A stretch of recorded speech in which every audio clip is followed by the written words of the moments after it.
A segunda ferida de Jesus. Estamos aprendendo as feridas com as quais Jesus fora ferido, pelas quais nós fomos sarados, de acordo com o profeta Isaías.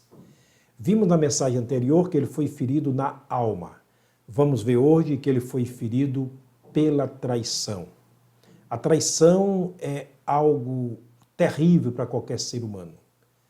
Já vi muitas pessoas magoadas, tristes e entrando em estado de depressão profunda por causa de uma traição.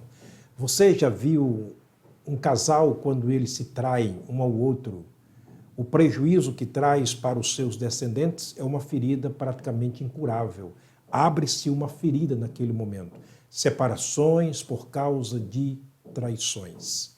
O marido que trai a esposa, ou a esposa, o marido, o filho, o pai, o filho, e assim por diante, o amigo ao amigo, o patrão que trai o empregado, ou o empregado que trai o patrão, é realmente o mal do século, e este mal, ele é próprio de Satanás, lamentavelmente. Jesus foi traído, agora traído por quem não deveria ter sido traído. Se lembra da oração de Jesus no Getsêmani? A minha alma está angustiada até a morte. Ele estava se referindo entre o sofrimento que ele passava, entre essa dor que ele passava, ele estava se referindo ao sofrimento da segunda ferida, que seria a traição feita por um dos seus apóstolos. Sim, Judas Iscariotes. Judas Iscariotes foi chamado por Jesus.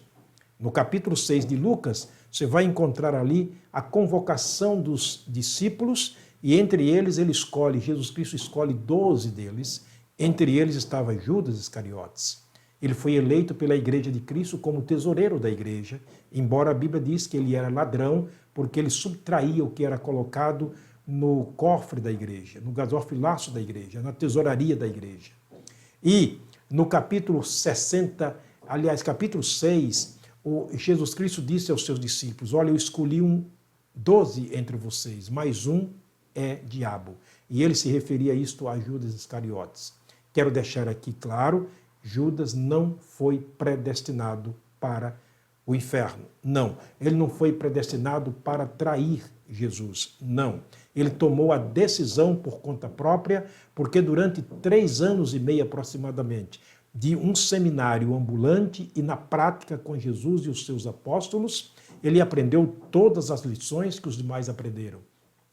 Foi-lhes dada todas as oportunidades que foi dada também aos outros apóstolos. Ele viu os milagres que Jesus realizou. Ele viu Jesus realizando a ressurreição de Lázaro 4 dias após a morte. Ele viu Jesus ressuscitando a filha de Jairo. Ele viu Jesus ressuscitando o filho da viúva de Naim. Ele viu Jesus abrindo os olhos de cegos. Ele viu Jesus fazendo paralíticos andar. Ele viu demônios batendo em retirada do corpo daqueles que eram possuídos pelos demônios através da intervenção e da obra do Senhor Jesus Cristo. Judas foi aquele que participou da multiplicação dos pães. Sim, 5 pães e 2 peixinhos para mais de 5.000 pessoas. Ele viu todos os milagres de Jesus e ele agora cria no seu coração o desejo de trair o Mestre, de trair o seu Senhor.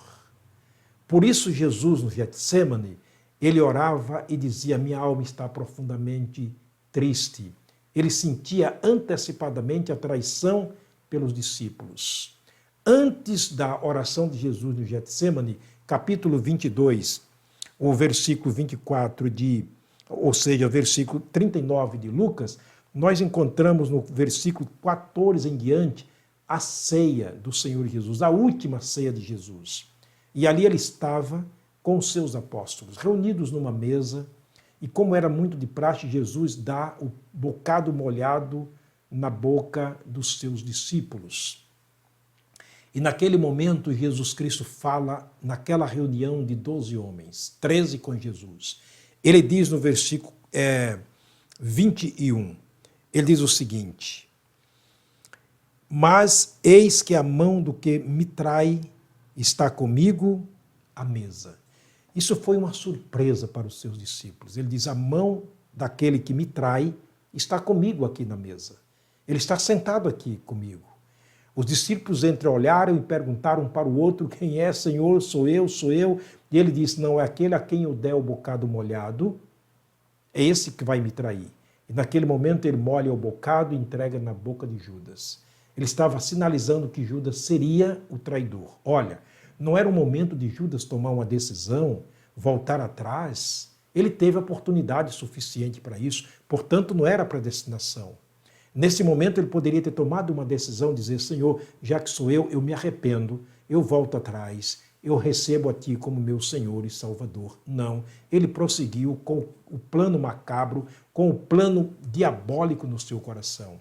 E Jesus completa dizendo no versículo 22, e na verdade o Filho do Homem vai segundo o que está escrito dele, ou determinado, mas ai daquele por quem o Filho do Homem será traído. Ele diz: ai daquele por quem o Filho do Homem vai ser traído. Mais uma vez, Judas teve uma grande oportunidade de abrir o seu coração na base do arrependimento, voltar-se para Jesus, já que Jesus estava dando uma mensagem para ele tão clara, dizendo: você é o meu traidor e você vai sofrer muito por causa disso. O coração de Judas não sentiu absolutamente nada. O traidor geralmente é assim. Ele não sente, ele é frio, lamentavelmente. Você, com certeza, conhece pessoas que traíram pessoas.